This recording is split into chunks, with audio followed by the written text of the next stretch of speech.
Thank you very much, Madam Deputy Speaker.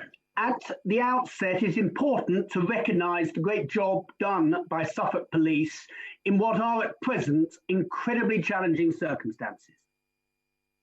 The proposed increase in grant funding of £7.4 million from £135.1 million to £142.5 million, coupled with the maximum increase in council tax of £15 per Band D household, does enable the Suffolk Police and Crime Commissioner, Tim Passmore, to put in place policies that enable the Suffolk Constabulary to properly police the county and to keep people safe.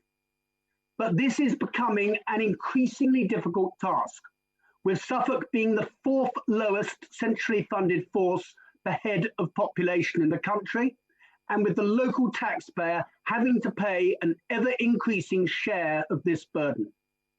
There is an urgent need, as my colleagues from Bedfordshire have said, for the police funding formula to be reviewed as part of the next comprehensive spending review.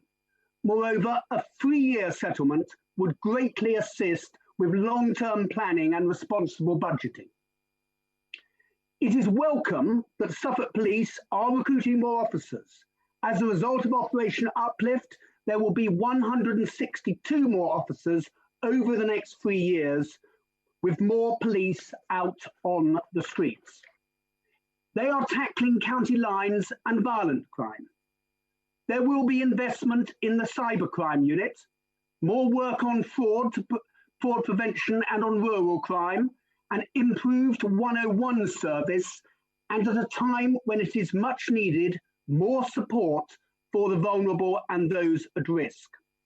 Suffolk is also at the forefront in collaboration with neighbouring forces, with a joint work with Norfolk yielding recurring annual savings of £22.2 million to the Suffolk taxpayer.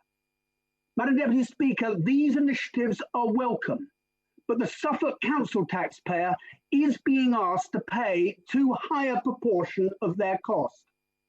There does need to be a rebalance of the national grant to bring Suffolk in line with other similar counties, properly taking into account the levels of wages and incomes, and as part of a fair and transparent levelling up process.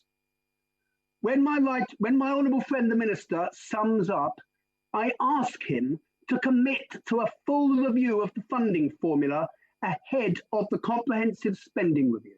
Thank you, Madam Deputy Speaker. Video link, Imran Ahmed Khan.